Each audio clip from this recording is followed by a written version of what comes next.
Welcome back to Sports Talk with Jordan. I'm joined by Jacob and Ben, and we're going to be doing our AFC East standing predictions. We already did the NFC East ones, so those are already up. So without further ado, we're starting with the former first place team of the AFC East, the Buffalo Bills. Ben has them going 15-2. Ben, explain. In my eyes, I don't see any teams that are better than the Bills. I see them as the best team in the league. They have, in my opinion, quarterback in the league in Josh Allen, and the second or third best wide receiver in Stephon Diggs. And they also have a good supporting cast with Dawson Knox and Emmanuel Sanders and what's his name? They have Cole Beasley. They have a good team, and so basically, when you have that good of a team, they're probably going to do well. They should have made it to the finals, or not the finals, the semifinals this year, but the whole overtime thing messed them up. And I think Josh Allen has that in his. I think he has that now. He wants revenge, and I think this year is going to be his time. Also, I hope we see another Chiefs-Bills game because Allen wants his revenge. Also, because this is a strong division, but not the strongest. And I think some of these games should be easy wins for them if they don't blow them. But yeah, so I see them going 15-2. All right, so I pretty much agree. I just wanted to say that Stephon Diggs is, in my opinion, the third best wide receiver in the league. Right, I pretty much agree with almost everything you said. Except this might be my hottest take, maybe of the series so far. The Bills are going 16-1. Here's why. Josh Allen. Yeah. They have Josh Allen, who has amazing talent. Josh Allen is just pretty much the reason. They have Stephon Diggs at receiver. He's definitely a top 5 receiver without a doubt. They have pretty much everything they need. A great defense, O-line. Whatever they need, the Bills have. The Bills have great coaching. Jordan, Right, just support quick cast. question. Do you see the Bills being the best team in the league? Yes, I do. Okay. Thank you. The Bills are the best team in the league. This is going to be my hottest take. I don't really like the Bills. I'm a Giants fan. I don't mind them that much. I know Jacob probably does not like the Bills as he's a Jets fan. But 16-1 is where I have the Bills. Hottest take so far. Maybe my hottest take on this YouTube channel. 16-1, mark my words. Unless, of course, I'm completely off. So, Jacob, you have them at 14-3. Why? First of all, I apologize for my friend's ridiculous takes, but I do agree with them. Josh Allen is absolutely incredible. Stephon Diggs isn't top 5, but he's a key number 1 wide receiver on a team, and along with Cole Beasley. Wait, not top 5. Who's ahead of him if he's not top 5? Okay, Javonte, DeAndre Hopkins, Tyreek Hill, and Cooper Kupp, Justin Jefferson. Who else? Would you like me to say more? All right, so he's 6. Keenan Allen. Keenan Allen is not better than him. There's no shot. I have him at top 5.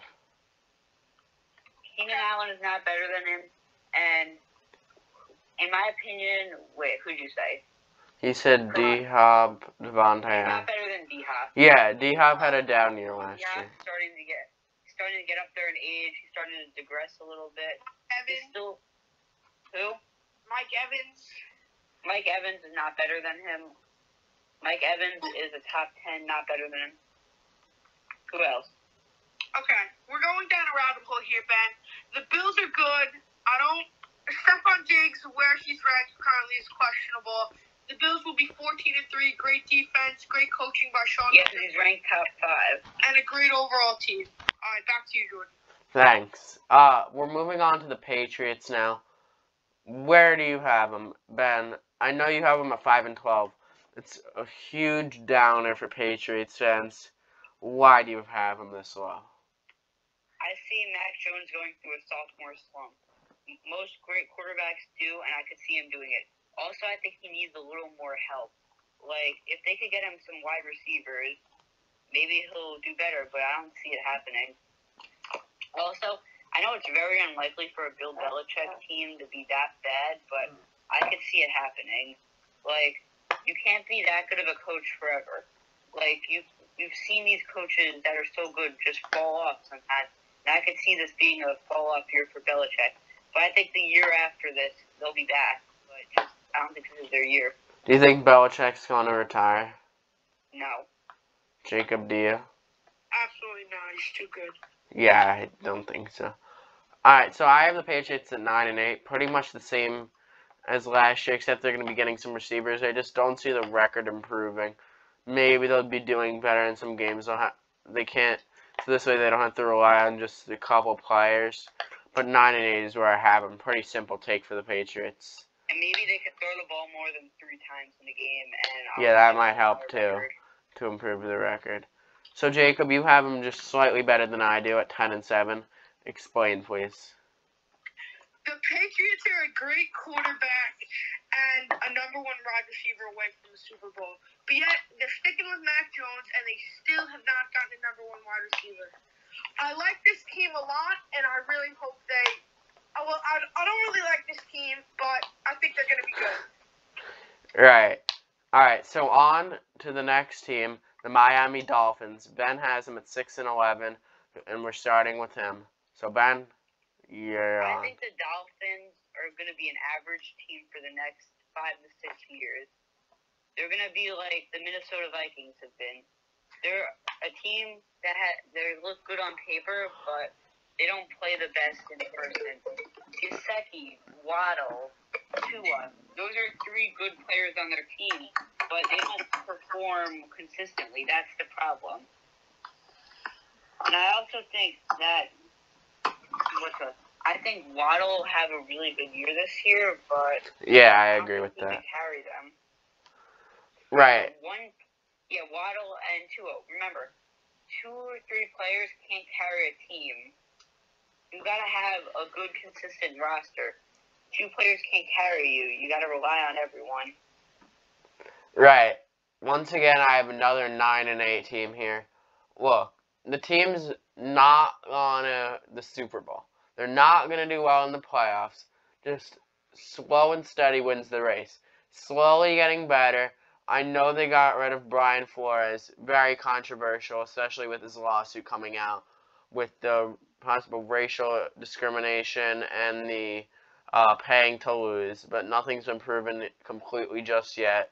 But the Dolphins, I don't know what they're doing right now. So they're either going to be really good or really bad or just average. So, Jacob, where do you have the Miami Dolphins? I have the Miami Dolphins at 7-10 this year. Tua is a below-average quarterback. Fight me on it. He hasn't done anything special so far. Jalen Waddle's great. He is a soon-to-be top 10 receiver, and he was great last year, but with a near-incapable quarterback, in my opinion, at least with Tua, his numbers will definitely feel it a little bit. They have a good big target, Mike Gesicki, but Tua has failed to utilize him to his best ability. And now with this crazy coaching situation, I can't see the Dolphins winning a lot of games. I think you have a really good defense, and I think they have some decent chemistry, so I do see them coming out with 7 wins. Right, the defense should be what brings them to the winning record. I know you guys both have them as losing, but the defense defense wins games. I got a question for you. You said Tua is a below-average quarterback. I agree with that, but do you think that he'll have a decent season this year? Yes or no? Because although he is a below-average quarterback and still hasn't done anything special, do you think he'll come with good players like Waddle? Do you think that maybe he'll make his numbers look better? Because it's because when you have good players and you're throwing to them, they should do all the work, and it should make the numbers look better. Look better on paper, but numbers don't matter. It's how he actually plays. And Tua will now play significantly better than he has in past years. I agree with Jacob on this take. So now on to Jacob's favorite team, the New York Jets. You know what? We're going to start with Jacob here because it's his favorite team. Jacob has them at just over 500 at 9-8. Jacob, care to explain? I can't say this is a hot take. It really isn't. The Jets have a pretty bright future. towards the end of the season, Zach Wilson looked good last year. Things are looking up on the coaching staff. Robert Saleh looks like the future coach of the franchise. They have some good receiving. I'm hoping they get Juju or take someone in the draft.